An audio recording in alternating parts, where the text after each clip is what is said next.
Ladies and gentlemen, our hosts for this evening's performance are the Secretary of the Army, Honorable Christine Wormuth, the Chief of Staff of the Army, General James C. McConville, and Sergeant Major Charles W. Albertson, representing the Sergeant Major of the Army.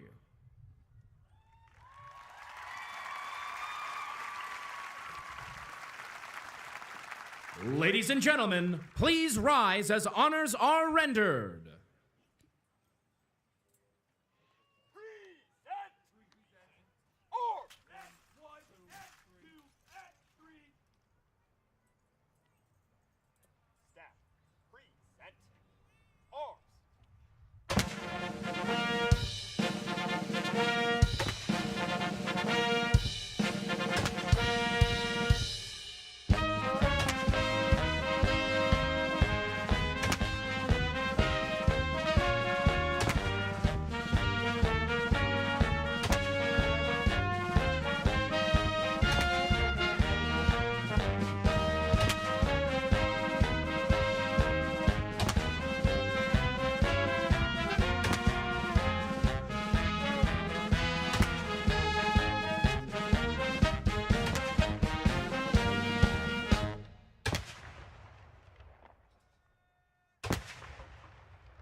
Please be seated.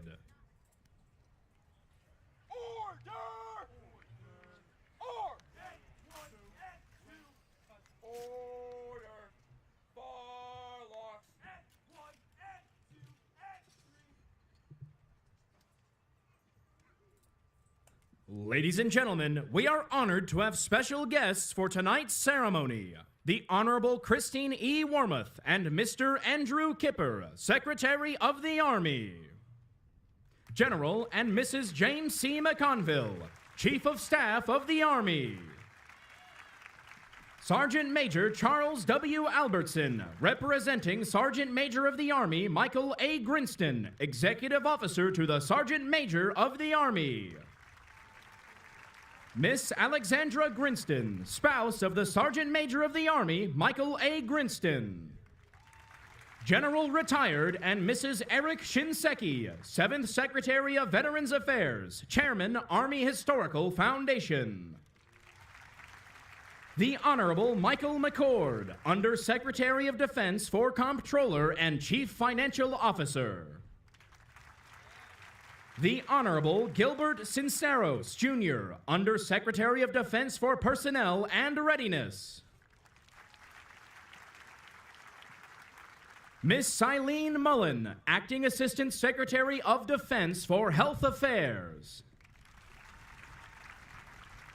General and Mrs. Joseph M. Martin, Vice Chief of Staff of the Army. General and Mrs. David D. Thompson, Vice Chief of Space Operations. Admiral Steve D. Poulin, Vice Commandant of the Coast Guard. The Honorable Carl E. Spangler, Assistant Secretary of the Army, Financial Management and Comptroller. Miss Yvette K. Busico, Acting Assistant Secretary of the Army, Manpower and Reserve Affairs. Miss Veronica Valdez, Special Assistant to the Secretary of Defense for White House Liaison. Mr. Matthew Williams, performing the duties of the Principal Deputy Assistant Secretary of Defense for Legislative Affairs. Mr. and Mrs. Samuel Brannon, Deputy Assistant Secretary of Defense for Plans and Posture. Lieutenant General and Mrs. Walter E. Pyatt, Director of the Army Staff. Mr. Mario Diaz, Deputy Undersecretary of the Army. Chief Foreign Officer 5, Yolandria S. Dixon Carter, Assistant Executive Officer and Senior Warrant Officer Advisor to the 40th Chief of Staff of the Army. And we are pleased to have congressional staff members from the offices of Senator Catherine Cortez Masto and Representative Chrissy Houlihan.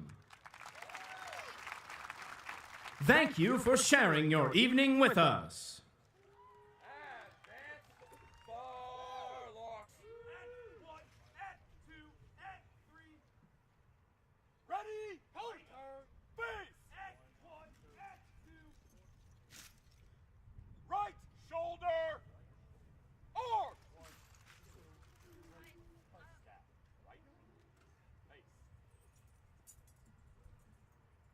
Once again, welcome to Joint Base Myer, Henderson Hall, in this evening's special performance of Twilight Tattoo, Army Strong!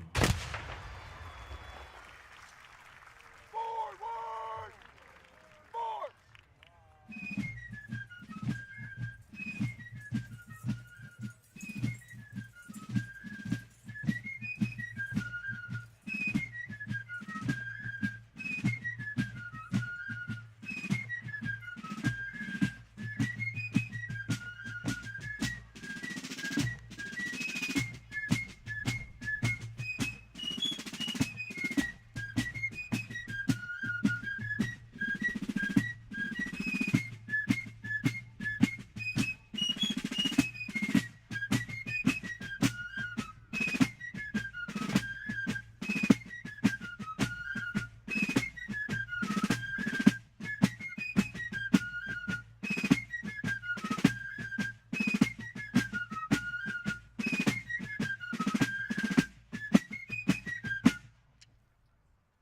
The origin of American military music can be traced to the fifers and drummers of the Revolutionary War. This musical heritage is represented today by the soldiers of the United States Army Old Guard Fife and Drum Corps.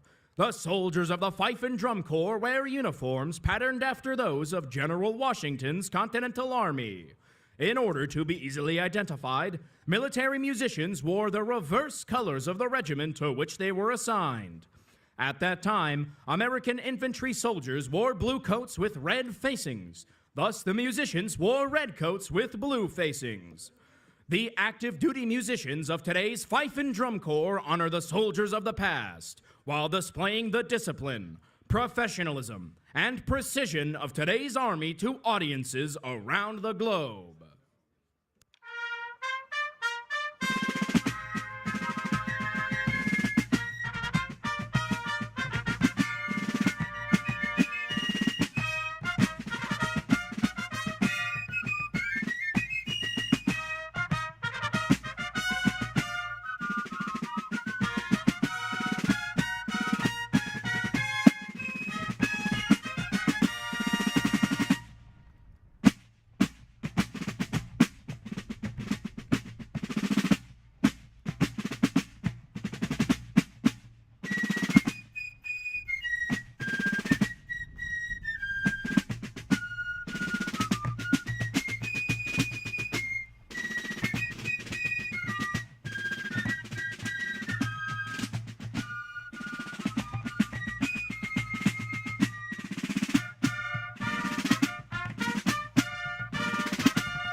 For over 200 years, our nation's Army has been committed to upholding the United States Constitution and defending the values, traditions, and liberties that define us as a nation.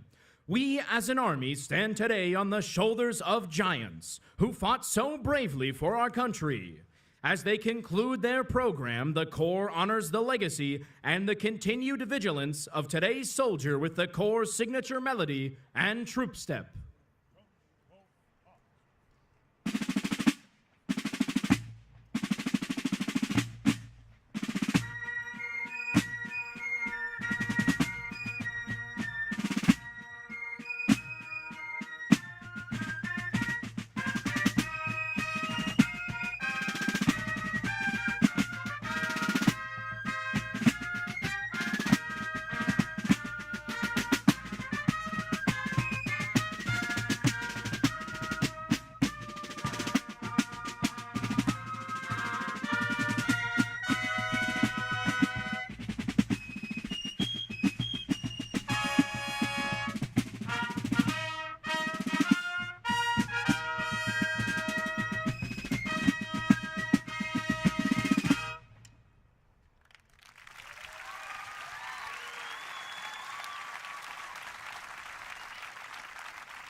Ready, step.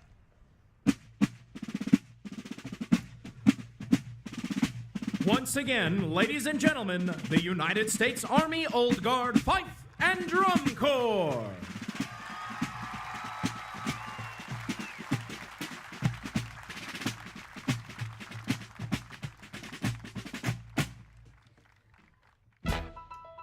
On the evening of April 18th, 1775, dispatch riders from Boston rode out to alert the Minutemen of the march of British Army soldiers, known as regulars or redcoats, to Lexington and Concord.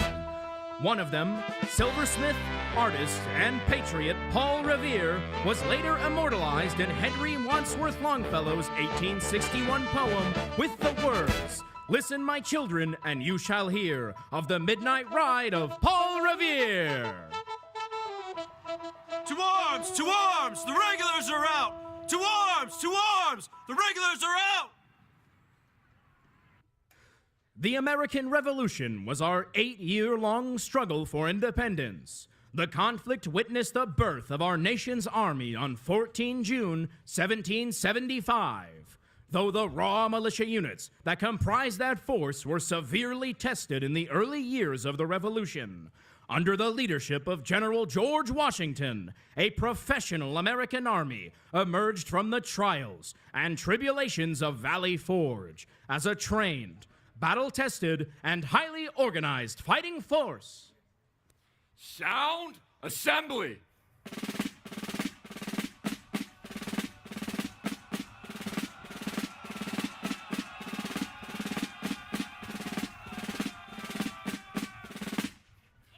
To the front, march. Make ready. Take aim. Fire. Advance. Farlocks.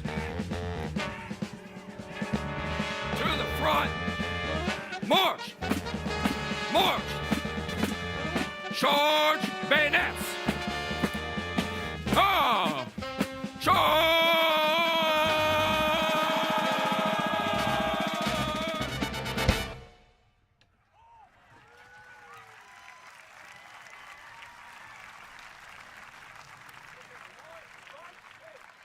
One and two. Forward, march.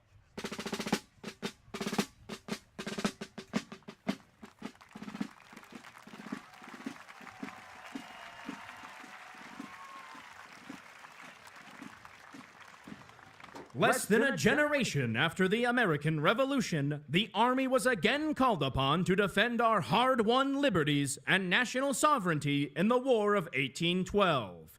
In battles that raged from Canada to the Gulf of Mexico, American soldiers endured and persevered. as our nation's capital and the entire Chesapeake region was threatened in the summer of 1814. A small force of soldiers and militia held out against an invading British army and fleet at a small post near Baltimore, Maryland. Make ready! Take aim! Fire!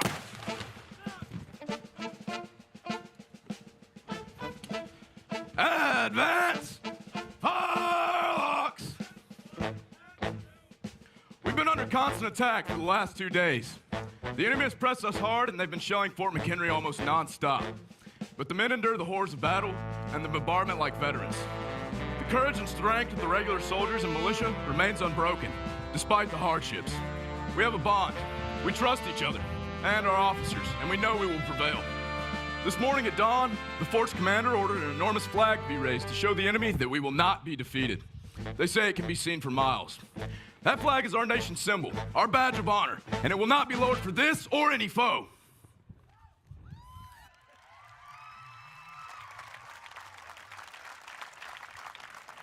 Over 200 years ago, our national anthem was born as Francis Scott Key observed our glorious flag flying over the ramparts at Fort McHenry the morning after the battle. Please rise and join in singing the Star-Spangled Banner.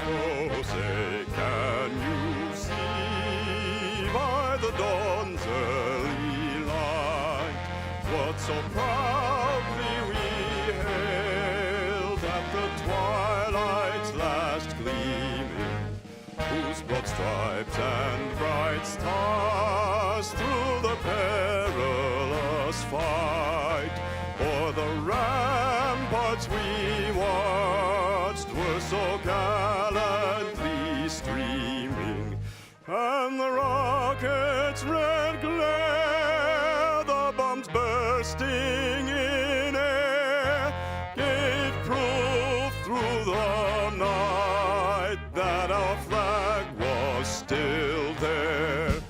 Oh, say does that star-spangled banner yet wave o'er the land of the free and the home of the brave? Please be seated.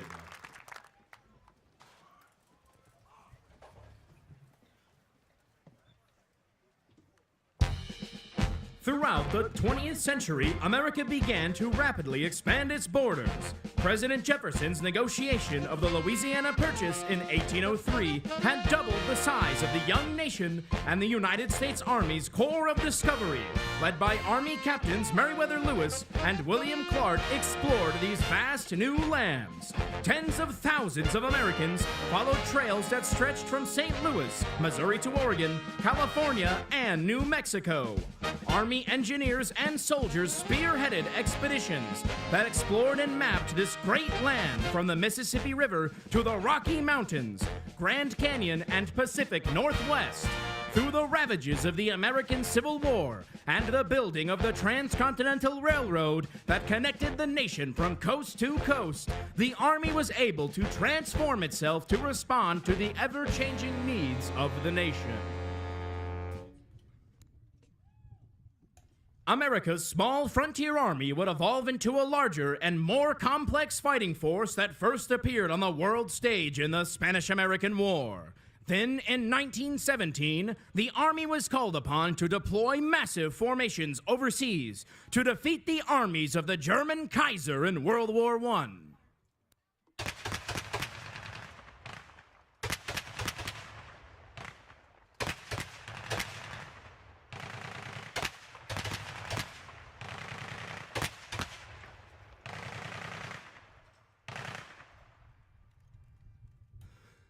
One of the most decorated units to emerge from World War I was the 369th Infantry Regiment, known as the Harlem Hellfighters. The regiment was composed largely of African-American soldiers from New York.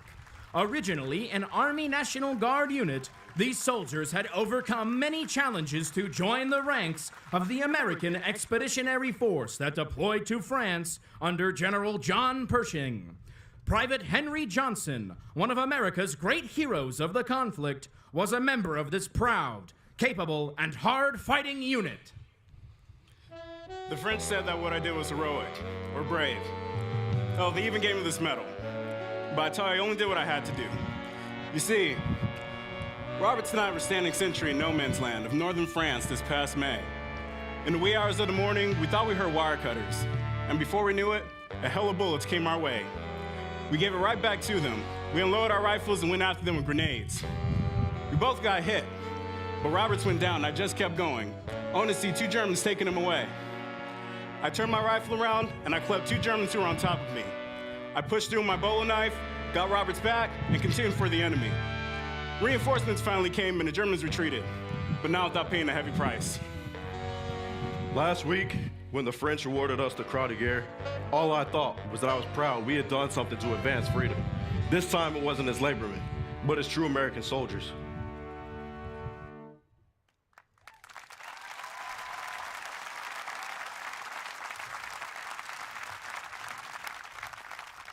Throughout the 20th century, American soldiers fought side by side with our allies to achieve victory over there. Over there, send the word over there. That the Yanks are coming, the drums rum-tumming everywhere. So prepare, say a prayer, send the word to beware. We'll be over, we're coming over, and we won't come back till it's over there. Johnny, get your gun, get your gun, get your gun.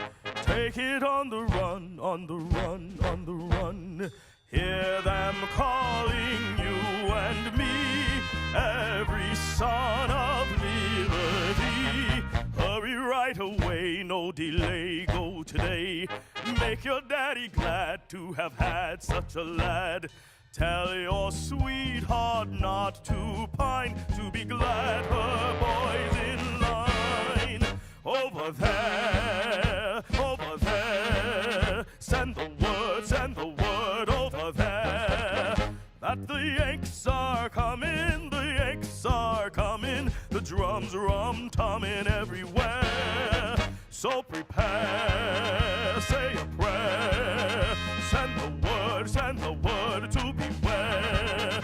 We'll be over, we're coming over, and we won't come back till it's over there.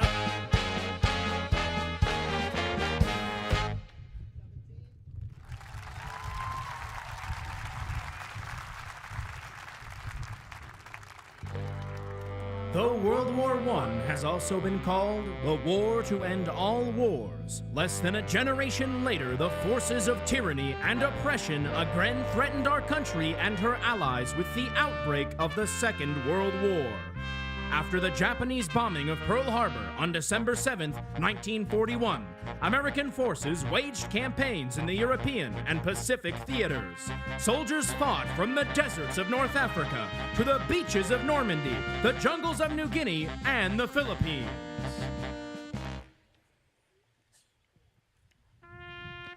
When General MacArthur said, "I shall return," back in '42, victory in the Pacific sure seemed a long way off. But just this past year, my division, the 77th Infantry, has helped take back Guam, the Philippines, and now Okinawa. My brother hit Omaha Beach in France last year with the 1st Infantry Division.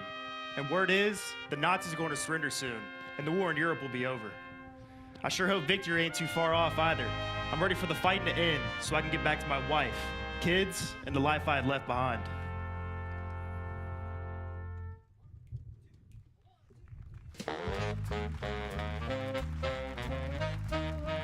Back on the home front, the country came together to support our troops. With most men shipping out, more than 6 million American women stepped up and met the new challenges. America became the arsenal of democracy, and millions of Americans were needed to keep the troops supplied. They worked in factories and workshops across the country, producing tanks, artillery, vehicles, and aircraft. Not only did women help build the planes, they flew them to where they were needed as members of the Women Air Force Service Pilot Program, the WASPs. In 1941, I was a civilian pilot instructor in Hawaii when I witnessed the attacks on Pearl Harbor from the flight deck of my plane. Watching that event moved me to join the WASPs when they formed a year later. In total, we flew over 60 million miles, transporting cargo, laying smoke, and towing aerial targets. We handled every type of military aircraft available at the time, and nothing makes me prouder than knowing I used one of my greatest talents in service to my country. In 2010, the WASPs were recognized for invaluable service to the nation with a Congressional Gold Medal. Today, women now serve in all positions within the Army and are integral members of the team.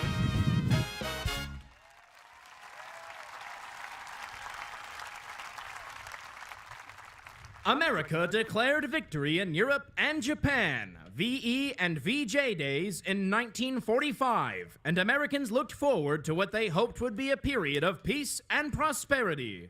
But the world order continued to change.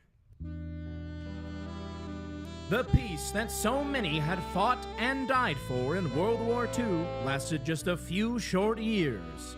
In June 1950, the Cold War turned hot as American forces joined with the United Nations to resist communist aggression in Korea.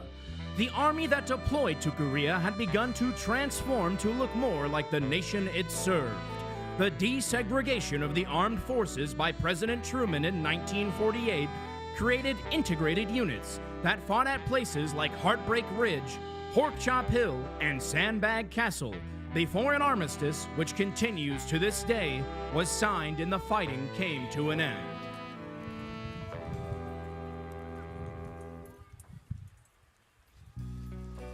I fought across Europe against the Nazis in World War II. I never thought I'd be back on active duty again, but here I am on Porkchop Hill, fighting commies. We've been ordered to hold this position at all costs, sort of a message to the enemy. No matter how many assaults they launch, we won't budge. In a faraway land, these soldiers I lead are giving everything to fight off communist aggression. Like me, many fought in the last war. They are brave and the very best. We hope that the sacrifices we are making will give the people of South Korea a chance at lasting peace and allow them to rebuild their nation as they want to. Korea is sometimes called the Forgotten War, but the heroic efforts of American service members fighting side by side with our Korean and United Nations allies enabled South Korea to build the thriving democracy they have today. Less than a decade after the armistice in Korea, the Army was once again called upon to confront our nation's enemies, this time in Southeast Asia. As the Army entered Vietnam, it implemented innovative concepts that transformed warfare and medical treatment operations. Helicopter gunships mounted with machine guns and rockets rapidly delivered air assault troops to the battlefield, where they could be supported by tactical air and artillery support. These helicopter units revolutionized medical first responder capabilities on the battlefield and beyond. Helicopter medical evacuations, known as dust-offs, pioneered life-saving techniques that remain the benchmark in both military and civilian emergency medical care today. At the heart of all these innovations was the American soldier. I'm Sergeant Robert L. Howard, and I'm on my third tour here in Vietnam. I couldn't wait to enlist in the Army and become a Green Beret. To be a part of the best was all I ever dreamed of as a kid. My A-team has done everything from providing medical care to villagers up in the Central Highlands to advising and fighting alongside the Vietnamese. Once my team was attacked by enemy forces 3 times our size. My platoon leader was badly wounded and pinned down, so I crawled through enemy fire and pulled him out. Even though I was wounded too, I made sure my entire team got back to safety before I left the battlefield. They gave me the Medal of Honor for my actions, but I didn't do it for hopes of an award. I did it because I care about my team and because what we're doing here in Vietnam is important.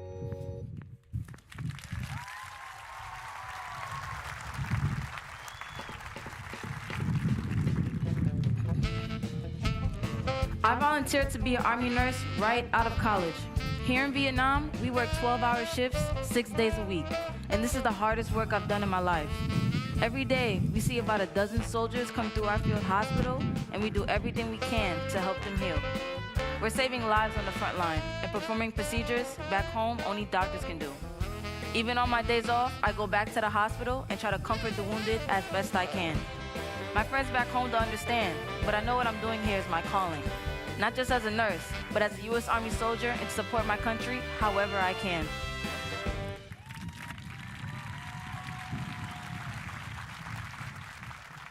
We soldiers are trusted professionals and our nation's greatest military asset. We answered America's call to duty and served with honor and selfless service.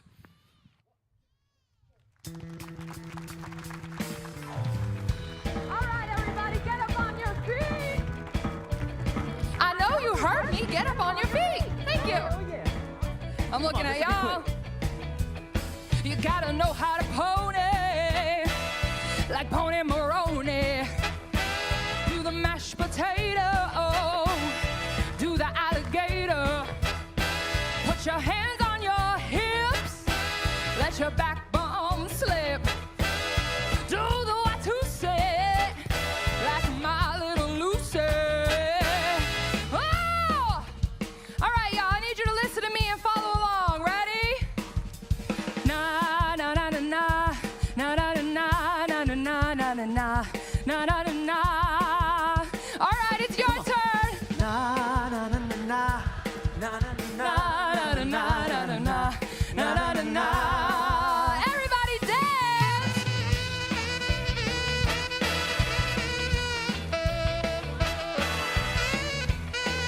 There we go. You're not dancing.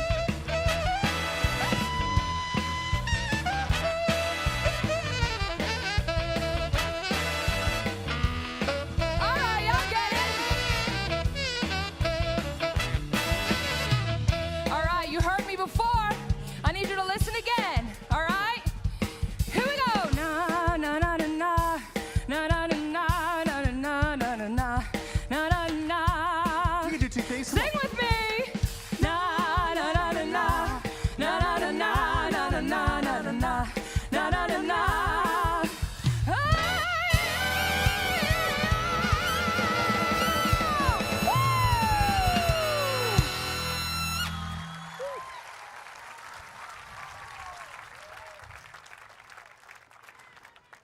The men and women of our Army fought in incredibly challenging conditions in Vietnam, but never wavered in their courage and commitment to the nation and each other.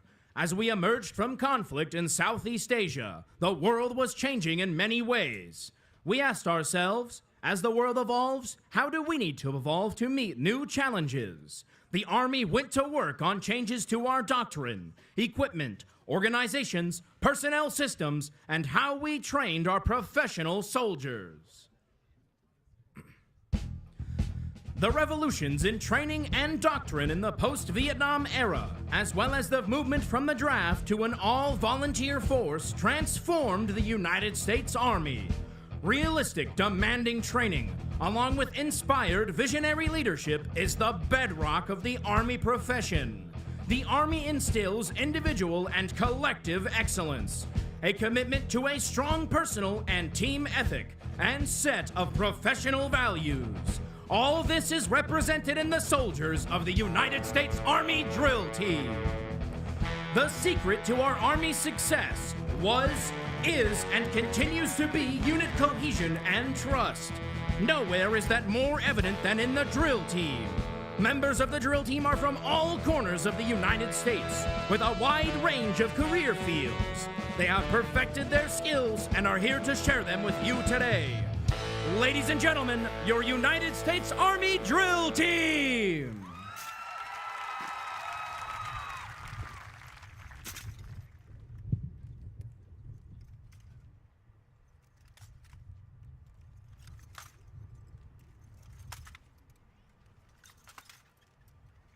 Today, the drill team is commended by Sergeant First Class Jonathan Chappelle from Philadelphia, Pennsylvania.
The drill team represents today's soldiers as well as yesterday's heroes who proudly fought in our nation's wars and continue to serve around the world.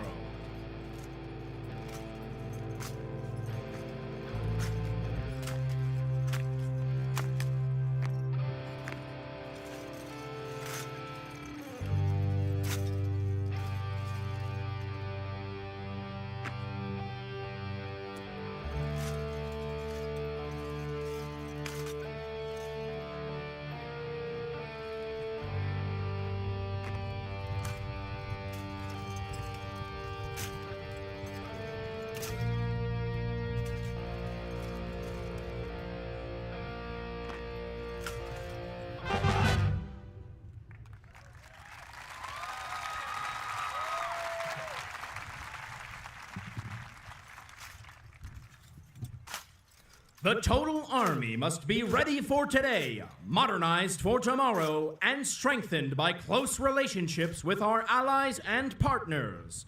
Like the drill team, we build cohesive teams that are highly trained, disciplined, and fit, who are ready to fight and win in any environment. We sustain a culture of respect, trust, and discipline where everyone takes care of each other.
And now, the most difficult maneuver of all.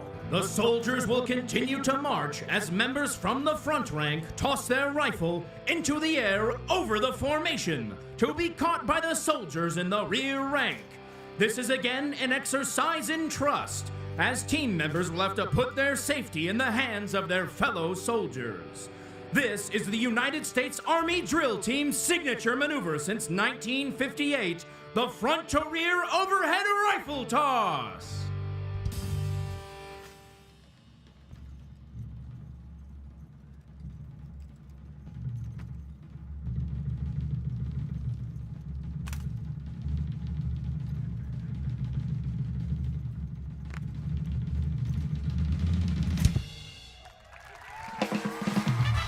Ladies and gentlemen, once again, the ambassadors for today's Army, yesterday's heroes, and tomorrow's soldiers, our United States Army Drill Team!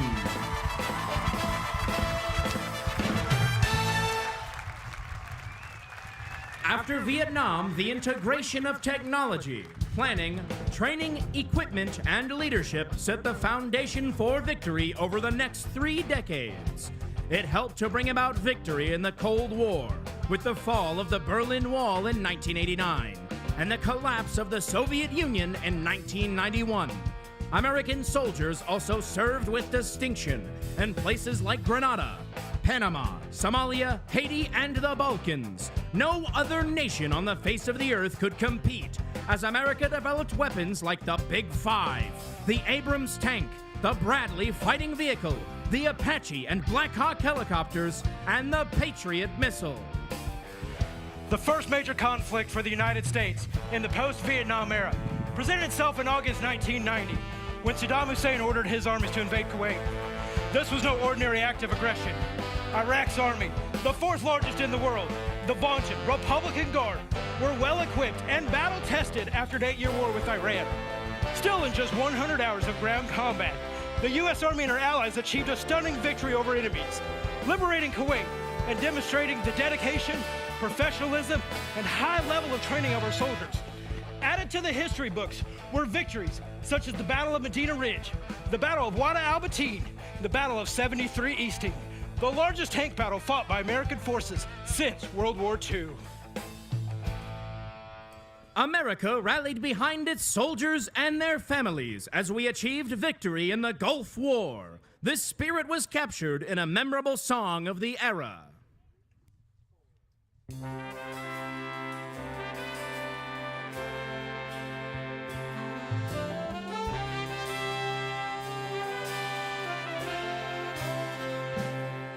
If tomorrow all the things were gone I'd work for all my life, and I had to start again with just my family by my side, I'd thank my lucky stars to be living here today, 'cause the flag still stands for freedom and they can't take that away.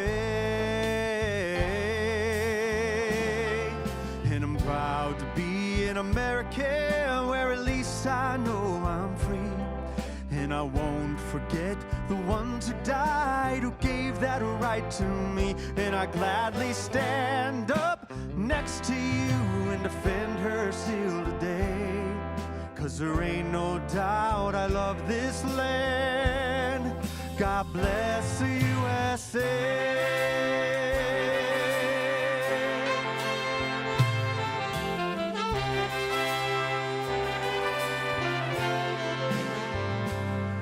From the lakes of Minnesota to the hills of Tennessee, across the plains of Texas, from sea to shining sea, Detroit down to Houston, and New York to LA.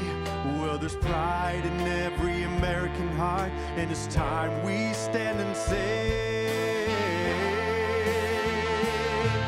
that I'm proud to be an American where at least I know I'm free. And I won't forget the ones who died, who gave that right to me. And I gladly stand up next to you and defend her still today. 'Cause there ain't no doubt I love this God bless the USA.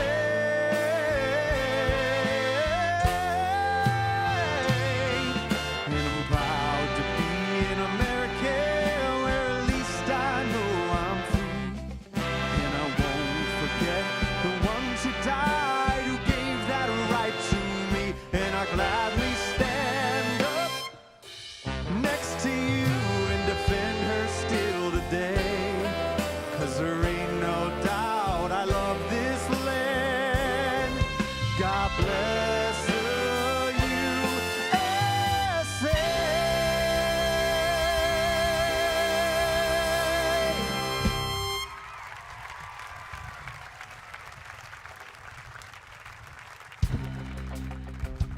The Army responded immediately to the 9/11 terrorist attacks, drawing up plans to send Special Forces teams to Afghanistan as part of an unconventional mission known as Task Force Dagger.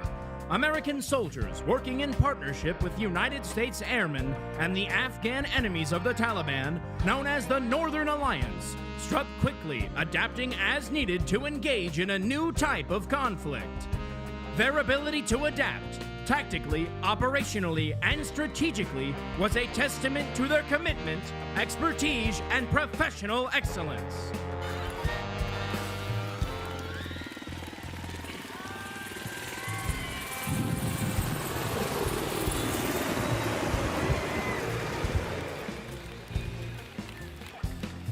I'm Captain Mark Nooch, commander of the 5th Special Forces Group Operational Detachment, Alpha 595. We were one of the first Special Forces teams ready for deployment, told to start planning and to be prepared to use indigenous animals for transportation. I led an experienced team of soldiers who have served in Somalia, Bosnia, or the First Gulf War. But we never imagined we'd be riding horses into combat. Once we arrived in Afghanistan on 19 October 2001, we had a lot to learn. My men adapted well. The horses give us the flexibility to get in, around, and behind the enemy to cut them off from reinforcement and retreat. The U.S. Army hasn't fielded a cavalry unit on horseback since World War II, but here we are, riding side by side with our Afghan allies. In this fight, adaptability and resilience mattered most. From the mountains of Afghanistan to the deserts of Iraq, where the Army waged war on terrorism by toppling a dictator and enabling the opportunity for democracy, the American soldier demonstrated incredible versatility, perseverance, courage, and teamwork. Today's Army is committed to innovation and new ways of operating in an uncertain world. Strategic partnerships with industry and academic institutions, as well as with our sister services and allies around the globe, are propelling advancements in data-centric operations and resiliency in the face of climate change. As long as we continue to innovate, modernize, and put our people first, we will remain the unrivaled world leader in ground combat operations and continue to redefine what it means to bring the fight to the enemy in 2035 and beyond in all domain operations.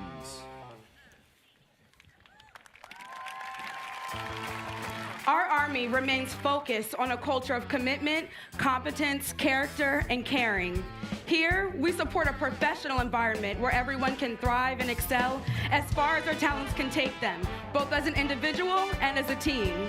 The Army's 150 unique career fields and 8 broad specialty areas highlights the growing numbers of opportunities for Army recruits. The Army is its people.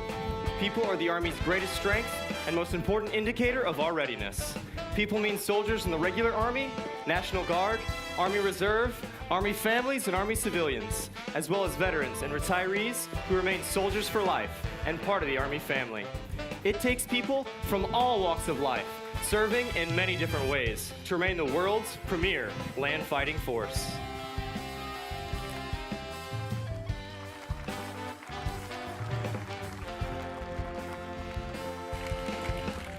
My name is Staff Sergeant Dante Gray from Los Angeles, California, and I serve as an infantry soldier. I'm Specialist Max Hoslett from Lemoore, California, and I serve as a search and rescue soldier. My name is Specialist Logan Bostrom from Muskegon, Michigan, and I serve as a cyber specialist. My name is Specialist Harding from Port Charlotte, Florida, and I serve as an Army medic. My name is Sergeant Tatterson from Beaufort, South Carolina. I am Military Police K-9, and it is my military working dog, Fargo. We need warriors from all backgrounds, talents, and geographies to sustain the all-volunteer force and enhance the future of our Army to win the next fight. With the joint forces, our partners and allies, and the unwavering support of you, the American people, we will thrive to remain the nation's first line of defense for another 247 years.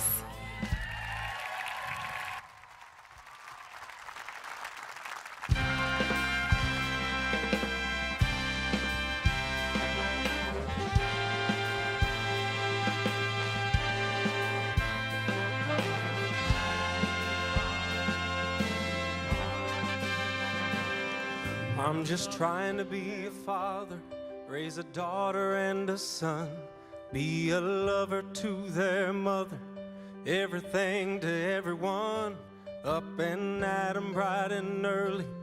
I'm all business in my suit. Yeah, I'm dressed up for success, from my head down to my boots. And I don't do it for the money, there's bills that I can't pay. I don't do it for the glory, I just do it anyway. Providing for our future, it's my responsibility. Yeah, I'm real good under pressure, being all that I can be. And I can't call in sick on Monday when the weekend's been too strong. I just work straight through the holidays, sometimes all night long. When you know that I'll stand ready when the wolf growls at the door. Hey, I'm solid, yes, I'm steady, yeah, I'm true down to the core. And I will always do my duty, no matter what the price. I've counted up the cost, I know the sacrifice. Oh, and I won't want to die for you, but if dying's asked of me, I'll bear that cross with honor, 'cause freedom don't come free. I'm an American soldier, an American. Beside my brothers and my sisters, I will gladly take a stand. When liberty's in jeopardy, I will always do what's right. I'm out here on the front line, sleep in peace tonight. American soldier, I'm an American soldier. Now taking the field are elements of your United States Army.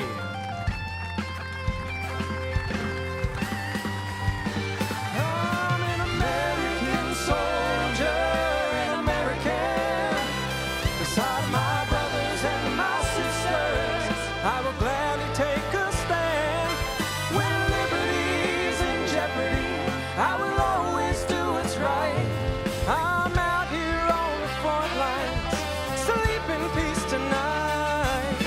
American soldier.